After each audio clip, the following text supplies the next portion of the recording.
A Bíblia diz no Salmo 91, nos versículos de 1 a 16. Acredita-se que este salmo, conhecidíssimo da palavra de Deus, foi escrito por Moisés, por causa do Salmo 90. Não está escrito, mas é uma das interpretações. Então, a gente imagina, se foi Moisés, sabendo toda a história, tem vídeo no canal sobre Moisés, nos dá uma dimensão maior e melhorada para interpretarmos esse salmo. Número 1.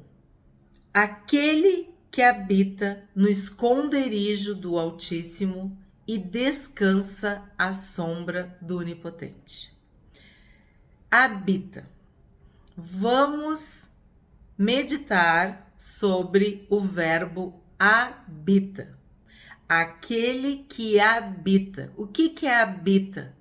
É quem mora, quem fixa residência.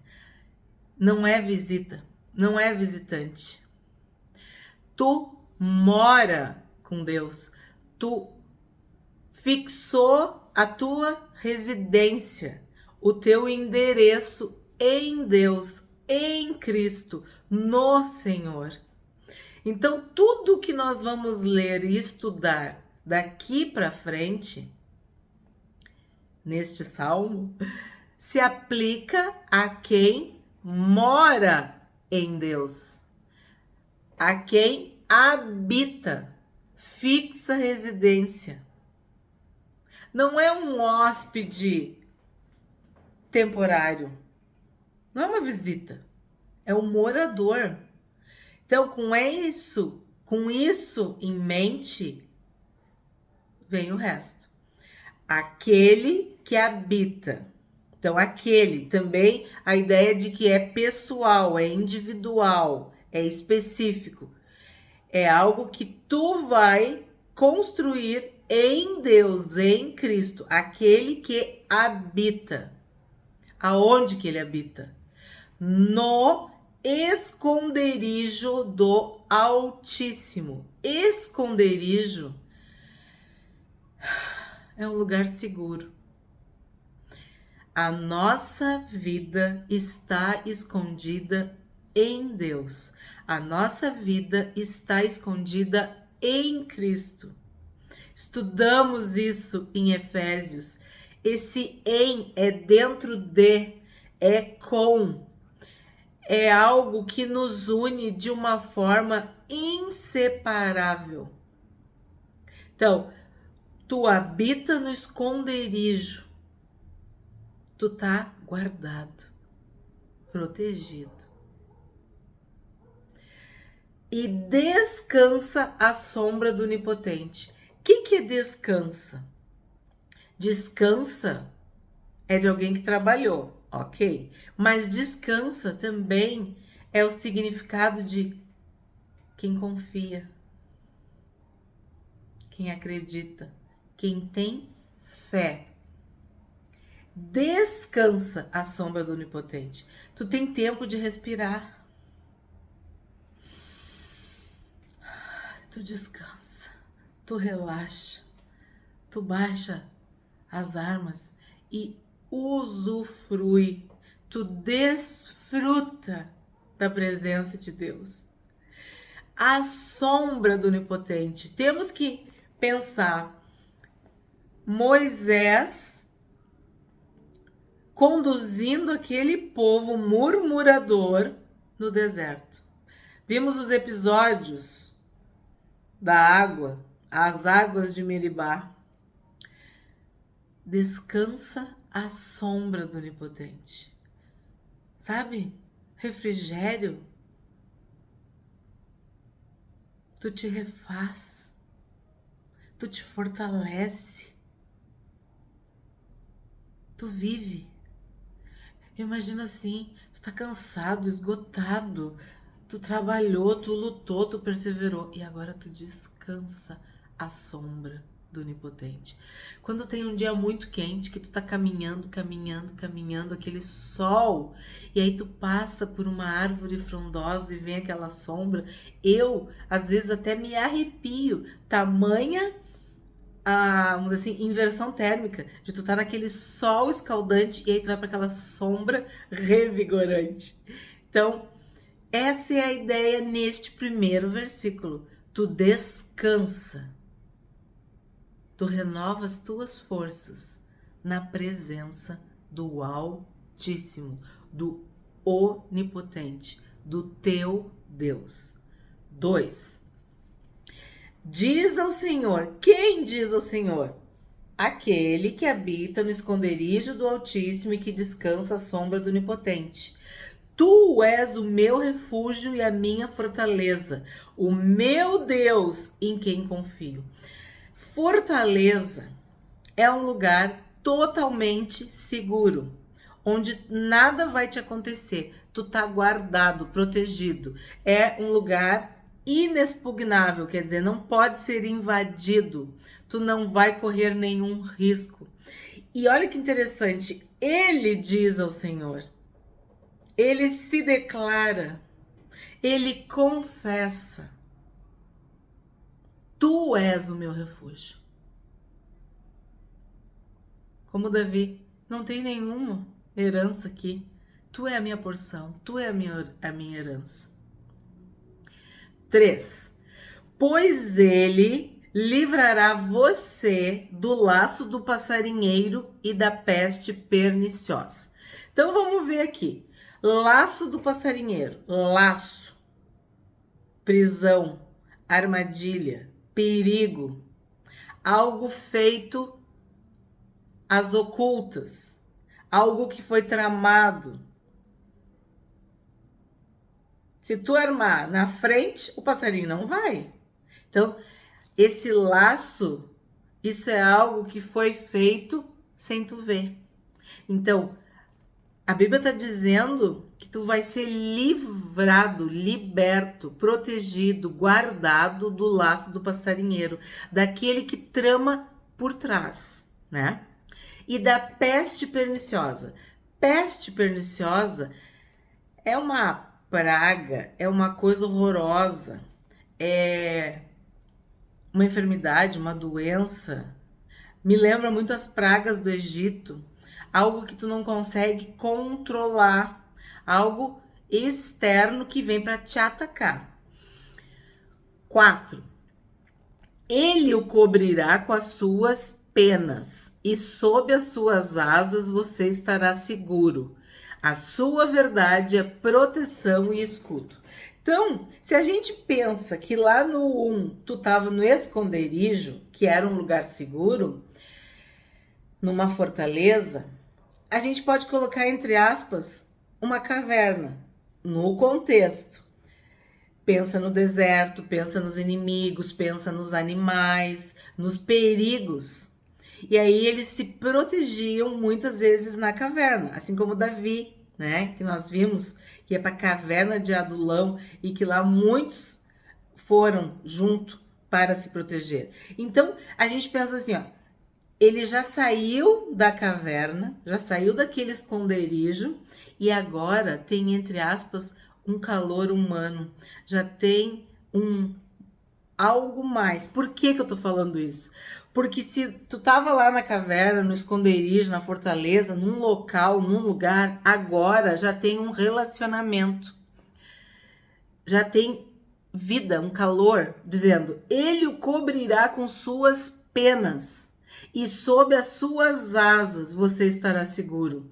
A sua verdade é proteção e escudo. Então, agora já existe uma outra figura para ilustrar a proteção. Asas, penas, dá uma ideia de alguém que tem compromisso com outro alguém. Se a gente pensar nos animais especificamente, as aves, os pássaros protegem seus filhotes com as suas asas. O próprio Senhor Jesus disse que queria fazer isso com Jerusalém, que assim como a galinha protegia, ele queria fazer isso. Então, tem essa ideia. E claro, anjos têm asas, nós também somos protegidos pelos seres angelicais. Na guerra, nós teremos armas de ataque e armas de defesa para grandes e pequenas dificuldades. Porque aqui diz que a sua verdade é proteção e escudo. Mas numa tradução mais antiga, que é a que eu conhecia, vamos dizer assim, que eu aprendi, falava de 2 tipos de objetos que era usado na guerra. Que o escudo, eu não sei como é que tá na tua Bíblia aí, mas tinha broquel, pavês e o escudo. Então, numa guerra, tu precisa atacar, mas muitas e muitas vezes tu precisa te defender. E aqui está dizendo que o nosso Deus nos protege, nos guarda, nos livra, é o nosso defensor. Essa é a ideia de que tu não está desprotegido, tu está guardado pelo Altíssimo, tu está escondido, a tua vida no Altíssimo, no Onipotente, no Poderoso. E aí, grandes e pequenos, porque quando tu pensa em armas, existem situações muito grandes que exigem armas muito poderosas, mas também existem situações menores que também causam transtornos, dificuldades e armas compatíveis com aquela dificuldade. É isso que as outras traduções davam a entender. Mas aqui tá falando é proteção e escudo. 5. Você não terá medo do terror noturno, nem da flecha que voa de dia. Aqui a gente vê que a proteção é de dia e de noite. É de noite e de dia. Quando fala do terror noturno, hoje em dia é muito conhecida essa angústia, esse pânico que as pessoas sentem ao entardecer, ao anoitecer, ou mesmo durante a noite. Mas aqui a gente tem que lembrar que era uma cultura, uma sociedade, um povo que não tinha energia elétrica, luz elétrica, eletricidade, que precisavam de tochas, precisavam do sol durante o dia, mas às vezes da lua, das estrelas, de um céu iluminado. Tanto que Deus, se a gente está levando em conta que quem escreveu foi Moisés, a gente lembra da coluna de fogo que iluminava, que guardava, e outra, afugentava os animais, porque à noite muitos animais atacam, mas se houver um fogo, uma luz, não atacam, assim como as trevas agem na escuridão, né? Por isso que é trevas, é algo que é a ausência da luz, a luz não está ali, então eles se sentem mais confortáveis para fazer o mal, tipo, ninguém tá vendo, né? Então, esse texto, o 5, está falando de que mesmo de dia ou de noite, nós somos protegidos. E somos protegidos do que nós vemos, que durante o dia a gente vê, mas à noite a gente não vê. Mas Deus nos protege daquilo que a gente não vê. Nós temos livramentos que nós nem imaginamos. Nós nem sabemos o quanto Deus nos guardou, nos livrou e nos protegeu do mal. 6. Nem da peste que se propaga nas trevas, nem da mortandade que assola o meio-dia. Ó, aquela peste do 3 era peste perniciosa. Agora fala da peste que se propaga nas trevas e da mortandade que assola o meio-dia. De novo, temos uma menção do dia e da noite. E podemos também falar que existem coisas graves e sérias do mundo natural e do mundo espiritual. E de todas Deus nos guarda. Deus nos livra e nos protege daquilo que é natural, que é da terra, que é da vida, que é do dia a dia, e daquilo que é espiritual. Sejam anjos, sejam principados, potestades, Deus nos guarda, nos livra. 7. Caiam 1000 ao seu lado e 10.000 à sua direita. Você não será atingido. Isso aqui está falando que Deus vai nos cuidar. Mas se tu para analisar a situação, é catastrófica. Pensa num lugar, no que poderia 1000 cair à esquerda, né? Porque caiam 1000 ao teu lado, à esquerda, e 10.000 à tua direita. Então, morreu 10.000 aqui na direita e 1000 aqui. É uma guerra? É uma chuva de pedra? São raios, trovões? É um tsunami, um terremoto? O que é? Que calamidade, que tragédia, que coisa horrorosa é essa que faz com que 1000 caiam ao meu lado e 10.000 caiam à minha direita? E eu vou ficar intacta, protegida, guardada. É isso que tá falando aqui. Caiam 1000 ao seu lado e 10.000 à sua direita. Você não será atingido.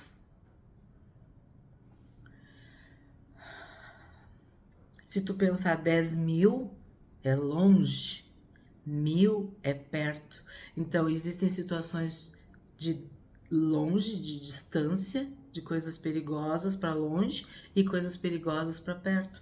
Deus também te livra, Deus também te guarda. Ele tem compromisso contigo em questões mais distantes e questões mais próximas de ti. 8.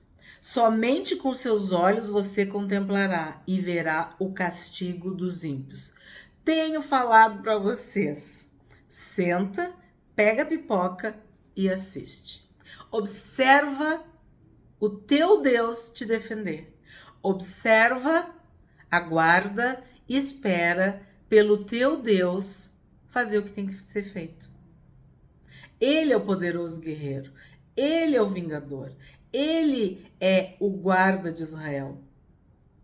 Ele é que luta as nossas lutas. Ele que nos defende. Então, somente com os olhos tu vai contemplar. Tu só vai ver. Tu não vai sujar tuas mãos. Tu não vai tomar a frente. Tu não vai te vingar. Tu não vai desejar mal. Mais um pouco de tempo. E tu não vai ver o ímpio. Ó, tu vai ver o castigo dos ímpios, mas eles agindo, não. Senta e espera pelo teu Deus. Fortalece o teu coração e espera a justiça divina. 9. Você disse, o Senhor é o meu refúgio, você fez do Altíssimo a sua morada. Aqui está dizendo o quê? Ele confiou em Deus. Aquele que habita no esconderijo do Altíssimo, confiou em Deus, esperou em Deus, teve fé em Deus, creu em Deus, acreditou, falou a palavra de Deus de dia e de noite, meditou nessa palavra. Mesmo que o céu e a terra passem, a palavra de Deus não passa. E se ele disser que vai fazer, tu pode confiar que ele vai fazer. Confia no teu Deus. Lembra que a gente falou lá no primeiro? Aquele que habita, aquele que tem o endereço no Senhor, esse não tá perdido, esse não se atrapalha, porque ele tá esperando em Deus. 10. Nenhum mal lhe sucederá, praga nenhuma chegará à sua tenda. Quem está em Cristo, o maligno não lhe toca. Maior é aquele que está conosco do que aquele que está no mundo. Aquela história de Eliseu, quando Eliseu orou para que abrisse os olhos de Geazi, que ele visse que a multidão que estava com eles era infinitamente maior do que a que estava contra eles. 11. E fala ali sobre a casa também, né? Quando fala na tenda, nenhuma praga chegar à tua tenda, quer dizer, a tua casa, a tua família, os teus. 11. Porque aos seus anjos ele dará ordens a seu respeito, para que guardem você em todos os seus caminhos. Deus dará ordem aos seus anjos. Quem são os anjos de Deus? São os nossos protetores, os guardiões, os guerreiros, os ministradores, os defensores, aqueles que são enviados por Deus, mensageiros de Deus em nosso auxílio. Esses são os anjos que receberão ordens de Deus. os 2/3 que eu tenho falado para vocês. Eles obedecem a Deus e Deus envia esses anjos para estar conosco nos momentos mais difíceis. E a Bíblia é cheia de exemplos. Eles são enviados de Deus. Nós adoramos a Deus. Nós oramos a Deus. Nós amamos a Deus. Os anjos são enviados, mensageiros, empregados, funcionários, servos de Deus. 12. Eles o sustentarão nas suas mãos, para que você não tropece em alguma pedra. Então, os anjos, em várias situações, sustentam os filhos de Deus, para que nós não venhamos a cair, não venhamos a tropeçar. Nós sabemos que o nosso pé está na terra, e sim, nós podemos tropeçar. Nós podemos cair. Então, o que eles fazem? Eles nos sustentam nas suas mãos para que nós não venhamos a tropeçar em nenhuma pedra, em nenhum obstáculo, em nenhuma dificuldade, nenhum pecado, nenhuma tentação, nenhuma provação, nenhuma tribulação. Seja lá o que for que nós possamos interpretar como pedra, né? Precisamos de livramento. E às vezes as coisas estão tão sérias que nós pedimos, Senhor, manda um anjo. 13. Você pisará o leão e a cobra, com os pés esmagará o leãozinho e a serpente. Então, se no 12 nós vamos ser protegidos para não tropeçarmos, para não cairmos, para não machucarmos os nossos pés, no 13 tu já vai ter poder e autoridade para pisar em serpentes e em escorpiões. Aquele pé que foi guardado, protegido, que o Senhor Jesus lavou, né? Lavar os nossos pés, porque nós ainda estamos na terra, ainda estamos no mundo. Esse pé que é santo, que é guardado, que anda num caminho reto, ele vai pisar em serpentes e escorpiões. Você pisará o leão e a cobra, com os pés esmagará o leãozinho e a serpente. E vimos em Efésios que os nossos pés estão calçados com o sapato, o calçado do Evangelho da Paz. Então nós andamos espalhando as boas notícias, nós andamos fazendo bem, nós andamos pacificando, nós somos filhos de Deus. Então, a figura aqui dos pés, tanto no 12 quanto no 13, mostra que nós estamos seguindo a Cristo, seguindo os passos de Jesus, porque Jesus fazia bem por onde quer que ele andasse. Onde Jesus andava, ele fazia o bem. E ele pregava o evangelho do reino. E é isso que nós devemos fazer. E ele expulsava demônios, espíritos malignos. Ele libertava as pessoas, ele curava os enfermos. Ele fazia toda a sorte de bem. Tudo o que ele fazia era esplendidamente bem. 14. Deus diz, primeiro ele tinha se declarado para Deus, agora Deus diz, porque a mim se apegou com amor, eu o livrarei. Eu o protegerei porque conhece o meu nome.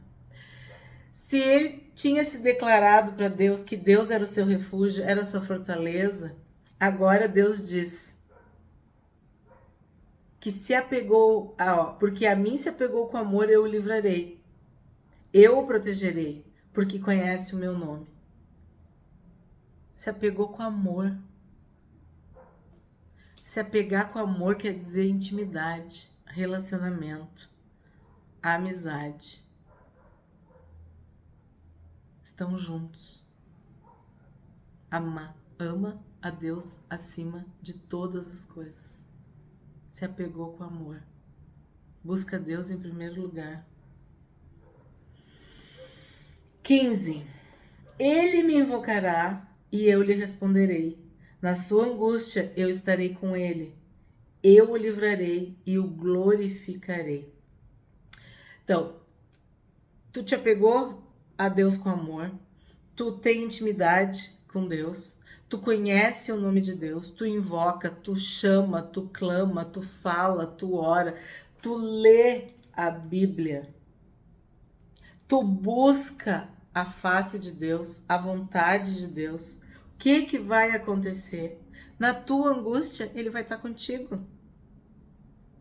O Deus Emanuel, o Deus que todos os dias está conosco. O Senhor Jesus disse: eu estarei convosco todos os dias. E aqui está bem claro que na angústia, eu vou estar contigo. Na angústia, eu estarei com Ele. Se tu está vivendo angústia, saiba que se tu te apegar com amor, se tu for íntimo de Deus, se tu for amigo de Deus, se tu buscar a presença de Deus, se tu relativizar todas as coisas, mas tu te unir com o teu Deus, tu fazer de Deus o teu escudo, o teu refúgio, Ele vai te livrar no dia da angústia. Ele vai estar ao teu lado no dia da angústia. 16. Vou saciá-lo com longevidade e lhe mostrarei a minha salvação. Bom, saciar é plenitude, é fartura, é prosperidade, é abundância, é felicidade. Longevidade pode ser uma vida longa, abençoada, próspera aqui, mas também indica eternidade. Deus vai nos dar a vida eterna, a vida que Jesus conquistou na cruz, a própria vida de Deus, uma vida abundante, plena e feliz. Esse salmo não tem, gente, é maravilhoso e ele é conhecidíssimo, inclusive fora da Bíblia, né? As pessoas às vezes acham que a Bíblia é o Salmo 91 e o Salmo 23, mas ele é riquíssimo. O que nós aprendemos hoje com o Salmo 91? Que este Salmo apresenta o Senhor Deus como refúgio, fortaleza e lugar seguro. Um Deus protetor, um Deus altíssimo, poderoso, soberano, onipotente, um Deus que nos ama, um Deus que nos protege, que nos defende. Deus não mede esforços para proteger os seus escolhidos. O Senhor Deus dará ordens aos seus anjos, anjos protetores, anjos ministradores, anjos guerreiros, para nos livrar de toda a angústia. Mas tudo isso é para aquele que habita no esconderijo do Altíssimo.